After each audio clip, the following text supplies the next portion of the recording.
የጥንታዊው የፓሲፊክ ውቅያኖስ ሰማይ ጥልቀት ላይ በአውሮፓውያኑ 2026 መጀመሪያ ወራት የዓለምን የታሪክ አቅጣጫ ሊቀይር የሚችል እጅግ አስፈሪና ግዙፍ ወታደራዊ ድራማ እየተከናወነ ይገኛል። ይህ ተራ የመርከቦች እንቅስቃሴ ወይም የአውሮፕላኖች በረራ አይደለም። ይልቁንም የሰሜኑ የሩሲያ ድብና የምስራቁ የቻይና ዘንዶ ክንዳቸውን አስተባብረው የአሜሪካን የፓሲፊክ የበላይነት ለመቅበርና ጃፓንን በብረት አጥር ለመክበብ የወሰኑበት የታሪክ ፍጥጫ ማሳያ ነው። በጃፓን ደጃፍ ላይ እያንዣበበ ያለውን የሶስተኛው የዓለም ጦርነት የሚመስል የጥቁር ደመና ጥላና በሞስኮና ቤጂንግ ጥምረት የታቀደው ስትራቴጂካዊ የከበባ ስልት አሳሳቢ የሆነ አንድምታ አለው። ጥር ወር በጃፓን የባህር ዳርቻ ላይ ቅዝቃዜን ይዛ ብትመጣም የፖለቲካው ሙቀት ግን እሳተ ገሞራ ሆኖ ፈንድቷል። የሩሲያና የቻይና የጦር ኃይሎች ልክ እንደ አንድ ልብ መካሪና እንደ አንድ እጅ ሰራሽ በጃፓን ደሴቶች ዙሪያና በአሜሪካ ቁልፍ የጦር ሰፈሮች አቅራቢያ እጅግ ዘመናዊ የስለላ ኃይሎቻቸውን በአንድ ጊዜ አሰማርተዋል። ይህ ሲንክሮናይዝድ ወይም የተቀናጀ የሚመስለው እንቅስቃሴ ለዓለም ዲፕሎማሲ ትልቅ ማስጠንቀቂያን የላከ ነው። በተለይም አሜሪካ በጃፓን ምድር ላይ እጅግ ዘመናዊ የሆኑትን የአምስተኛው ትውልድ ተዋጊ ጀቶች እያከማቸች ባለችበት በዚህ ወቅት የሩሲያና ቻይና ድርጊት የቀይ መስመር ረገጣ ተደርጎ ተወስዷል። ታሪኩ የሚጀምረው ካሪሊያ ከተሰኘችው የሩሲያ የኤሌክትሮኒክስ ስለላ መርከብ ነው። ይህች መርከብ ተራ የጦር መርከብ አይደለችም። ይልቁንም በውቅያኖስ ላይ የምትጓዝ እጅግ ውስብስብ የቴክኖሎጂ ላቦራቶሪ ነች። ካሬሊያ በጃፓን ደቡብ ምዕራባዊ ደሴቶች አቅራቢያ ለ2 ሳምንታት ያህል ስታንዣብብ ስትሰነብት የጃፓን መከላከያ ሚኒስቴር ከፍተኛ ድንጋጤ ውስጥ ወድቆ ነበር። ከአውሮፓውያኑ ጥር 12 እስከ 24 ባሉት ቀናት ውስጥ ይህች የብረት አውሬ የጃፓንን የባህር ክልል ስትበረብር በመቶዎች የሚቆጠሩ የጃፓን የራዳር መረጃዎችን፣ የሬዲዮ ግንኙነቶችንና የባህር ኃይል እንቅስቃሴዎችን ስትሰልል እንደነበር ይታመናል። ካሬሊያ በተለይም በኮሪያ ልሳነ ምድርና በጃፓን መካከል በሚገኘውና ስትራቴጂካዊው የባህር መተላለፊያ በሆነው የሱሺማ ሰርጥ በኩል ስታልፍ የሩሲያ መልእክት ግልጽ ነበር። ሱሺማ ለጃፓን ሕልውና ወሳኝ የሆነች የጉሮሮ መስመር ነች። ሩሲያ በዚህ ሰርጥ ላይ የስለላ መርከቧን ማቆሟ የጃፓንን የባህር ላይ እንቅስቃሴ ለማነቅ ያላትን ዝግጁነት ያሳየችበት ነው። ይህች መርከብ ከምስራቅ ቻይና ባህር ተነስታ ወደ ጃፓን ባህር ባደረገችው ጉዞ በሁለቱ ሀያላን ሀገራት መካከል ያለውን ወታደራዊ ትብብር የሚያሳይ ሕያው ምስክር ሆኗል። በባህር ላይ ያለው ውጥረት ገና ሳይበርድ በጃፓን ሰሜናዊ ሰማይ ላይ ሌላ አስደንጋጭ ክስተት ተመዝግቧል። የሩሲያ የኤሌክትሮኒክስ ስለላ አውሮፕላን የሆነው ኢ-20 ከሩሲያ ምድር ተነስቶ በሆካይዶ ደሴት አቅራቢያ ሲምዘገዘግ ታይቷል። ይህ አውሮፕላን ያለምንም የበረራ ፍቃድና ዓለም አቀፍ ደንቦችን በመጣስ በኦኮትስክ ባህር ላይ እየተንሳፈፈ ወደ ደቡብ አቅጣጫ ሲገሰግስ የጃፓን ተዋጊ ጀቶች በአስቸኳይ ወደ ሰማዩ እንዲወነጨፉ ሆኗል። የዚህ አውሮፕላን የበረራ መስመር በአጋጣሚ የተመረጠ አይደለም። አውሮፕላኑ ያነጣጠረው በሆንሹ ደሴት ሰሜናዊ ጫፍ ላይ በሚገኘው የአሜሪካው ሚሳዋ የጦር ሰፈር ላይ ነው። ሚሳዋ የአሜሪካ የፓሲፊክ መከላከያ ጋሻ ማዕከል ነች። በአሁኑ ወቅት ዋሽንግተን በዚህ ሰፈር 48 እጅግ ዘመናዊ ኤፍ-35 ስውር ተዋጊ ጀቶችን እያሰፈረች ትገኛለች። እነዚህ ጀቶች የቻይናንና የሩሲያን ራዳር ሰብረው የመግባት አቅም ያላቸው በመሆናቸው ሞስኮ እነዚህን የአየር ላይ አውሬዎች ገና ሳይበሩ በምድር ላይ እያሉ ለመሰለልና ድክመታቸውን ለማጥናት የላከችው ኢል-20 አውሮፕላን እንደ ቀጥተኛ የጦርነት ትንኮሳ ተቆጥሯል።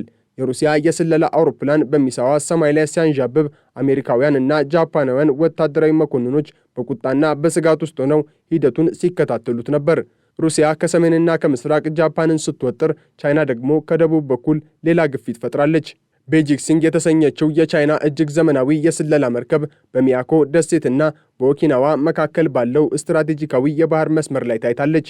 ይህች መርከብ ከሩሲያዋ ካሬሊያ ጋር በተቀናጀ ሁኔታ መንቀሳቀሷ በሞስኮና በቤጂንግ መካከል ያለው ገደብ የለሽ ስትራቴጂካዊ አጋርነት ወደ ተግባራዊ የጦር ግንባር ትብብር ማደጉን ያሳያል። ቻይና በዩክሬኑ ጦርነት ረገድ ገለልተኛ ነኝ ብትልም በስተጀርባ ግን ለሩሲያ የጦር ማሽን የጀርባ አጥንት ሆና እያገለገለች መሆኗን መረጃዎች ያሳያሉ።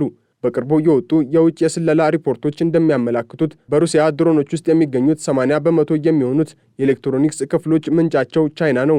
አሁን ደግሞ በፓሲፊክ ውቅያኖስ ላይ የታየው ይህ የተቀናጀ እንቅስቃሴ ቻይናና ሩሲያ ለአሜሪካና ለተባባሪዎቿ ምስራቅ እስያ የእኛ ተጽዕኖ ቀጠና ነች የሚል አስገራሚና አስፈሪ መልእክት የላኩበት ሆኗል። የቻይና መርከብ በጃፓን ደቡባዊ ደሴቶች አቅራቢያ ስታንዣብብ ጃፓን መርከቦቿንና የጥበቃ አውሮፕላኖቿን እንደ ጥላ እንድታስከትል ተገዳለች። ይህ ታይቶ የማይታወቅ የሁለትዮሽ ወታደራዊ ጫና በቶኪዮ የፖለቲካ መንደር ውስጥ የመሬት መንቀጥቀጥን ፈጥሯል። የጃፓን መከላከያ ሚኒስትር ሺንጂሮ ኮይዙሚ ጉዳዩን አስመልክተው በሰጡት መግለጫ ድርጊቱን ተቀባይነት የሌለውና የጃፓንን ሉዓላዊነት የሚጋፋ ሲሉ ጠርተውታል።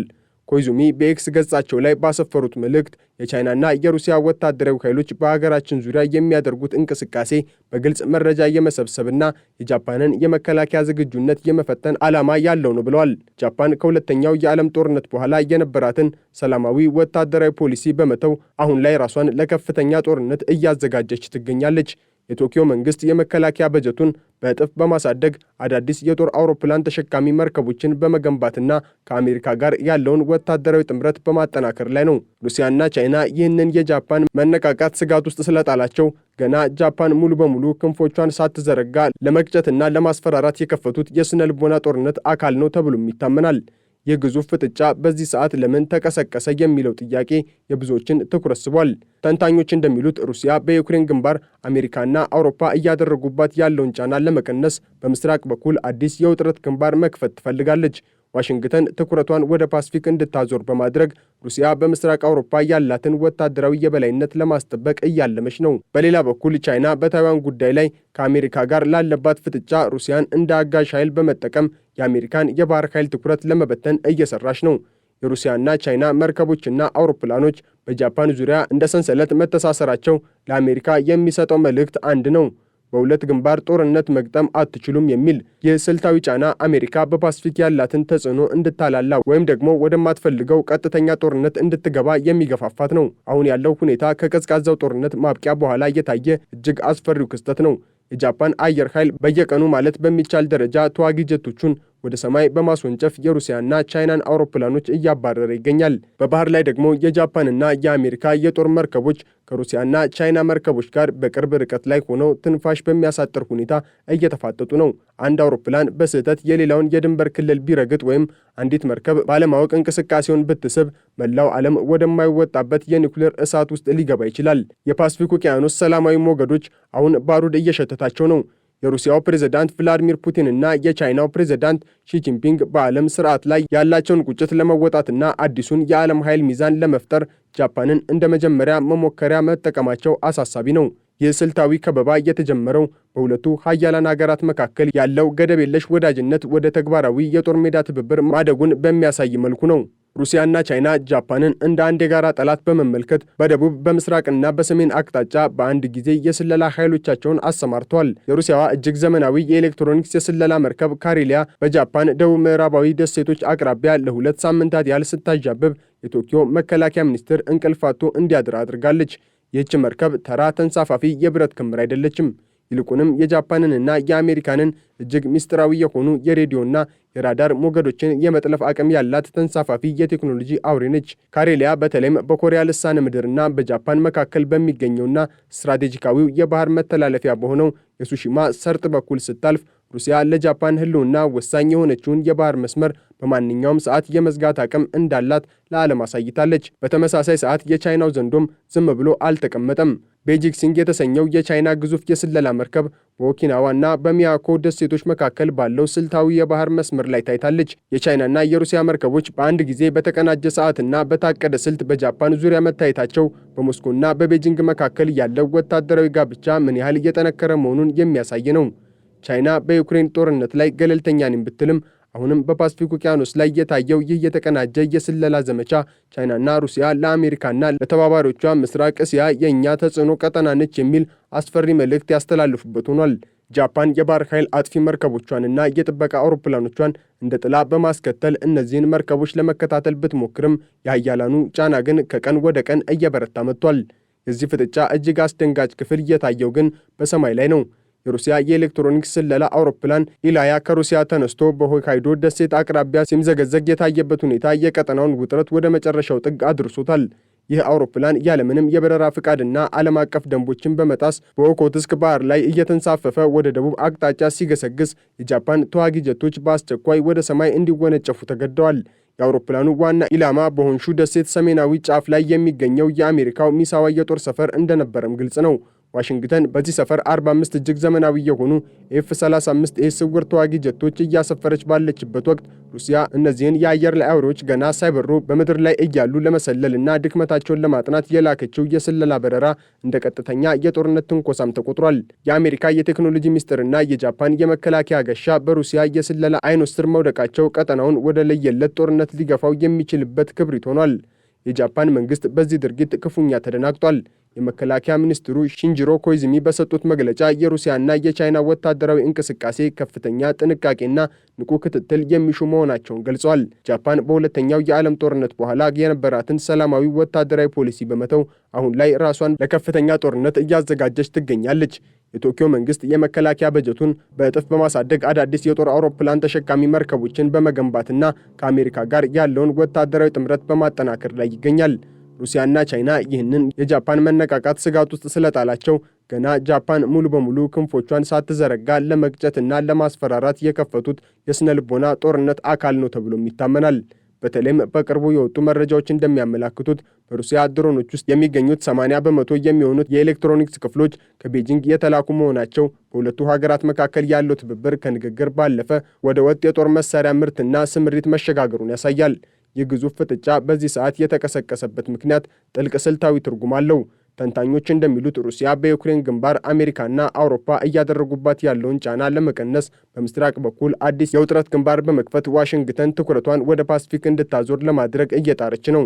በሌላ በኩል ቻይና በታይዋን ጉዳይ ላይ ከአሜሪካ ጋር ባለባት ፍጥጫ ሩሲያን እንደ አጋዥ ኃይል በመጠቀም የአሜሪካን የባህር ኃይል ትኩረት ለመበተን እየሰራች ነው። የሩሲያና ቻይና መርከቦችና አውሮፕላኖች በጃፓን ዙሪያ እንደ ሰንሰለት መተሳሰራቸው ለአሜሪካ የሚሰጠው መልእክት በሁለት ግንባር ጦር መግጠም እንደማይቻል የሚያስጠነቅቅ ነው። የስልታዊ ጫና አሜሪካ በፓሲፊክ ያላትን ተጽዕኖ እንድታላላ ወይም ደግሞ ወደማትፈልገው ቀጥተኛ ጦርነት እንድትገባ የሚገፋፋ ነው። አሁን ያለው ሁኔታ ከቀዝቃዛው ጦርነት ማብቂያ በኋላ የታየ እጅግ አስፈሪ ክስተት ሆኖ ተመዝግቧል። የጃፓን አየር ኃይል በየቀኑ ማለት በሚቻል ደረጃ ተዋጊ ጀቶቹን ወደ ሰማይ በማስወንጨፍ የሩሲያና የቻይና አውሮፕላኖችን እያባረረ ይገኛል። በባህር ላይ ደግሞ የጃፓንና የአሜሪካ የጦር መርከቦች ከሩሲያና ቻይና መርከቦች ጋር በቅርብ ርቀት ላይ ሆነው ትንፋሽ በሚያሳጥር ሁኔታ እየተፋጠጡ ነው። አንድ አውሮፕላን በስህተት የሌላውን የድንበር ክልል ቢረግጥ ወይንም አንዲት መርከብ ባለማወቅ እንቅስቃሴውን ብታስተጓጉል መላው ዓለም ወደማይወጣበት የኒውክሌር እሳት ውስጥ ሊገባ እንደሚችልም ይጠበቃል። የፓሲፊክ ውቅያኖስ ሰላማዊ ሞገዶች አሁን ባሩድ እየሸተታቸው ነው። የሩሲያው ፕሬዝዳንት ቭላዲሚር ፑቲንና የቻይናው ፕሬዝዳንት ሺ ጂንፒንግ በዓለም ስርዓት ላይ ያላቸውን ቁጭት ለመወጣትና አዲሱን የዓለም የኃይል ሚዛን ለመፍጠር ጃፓንን እንደ መጀመሪያ መሞከሪያ መጠቀማቸው አሳሳቢ ሆኗል። የጃፓን ደሴቶች በብረት ተከበዋል። ከሰሜን የሩሲያ ሚሳኤሎችና የስለላ አውሮፕላኖች፣ ከደቡብ ደግሞ የቻይና ግዙፍ የባህር ኃይልና የቴክኖሎጂ አውሬዎች ጃፓንን አይዞሽ እያሏት አይደለም፣ ይልቁንም እጅሽን ስጪ እያሏት ነው። አሜሪካ በሚሳዋና በኦኪናዋ ያላት የጦር ሰፈር አሁን በጠላት አይኖች ስር ወድቋል። የአውሮፓውያኑ 2026 የሰላም ዓመት ሳይሆን የሀያላን ሀገራት የጡንቻ ማሳያና የጥፋት ደመና ያንዣበበበት ዓመት ሆኖ ተጀምሯል። እኛም ይህንን በጃፓን ዙሪያ እየተካሄደ ያለውን የታሪካዊ ፍጥጫ እንቅስቃሴ በንቃት መከታተላችንን እንቀጥላለን። የፓሲፊክ ውቅያኖስ ቀጣይ ዕጣ ፋንታ ምን ይሆን? አሜሪካ የሩሲያና የቻይናን ጥምረት ለመበተን ምን አይነት ስልት ትከተላለች? ጃፓንስ ለዘመናት የቆየችበትን የሰላም መንገድ ሙሉ በሙሉ በመተው ወደ ለየለት የጦርነት ዝግጅት ትገባ ይሆን? ለእነዚህ ጥያቄዎች ምላሽ ለማግኘት ጊዜው ገና ቢሆንም አሁን ግን ዓለም በአንድ ትልቅ የጦርነት ዋዜማ ላይ እንደቆመች እርግጠኛ መሆን ይቻላል።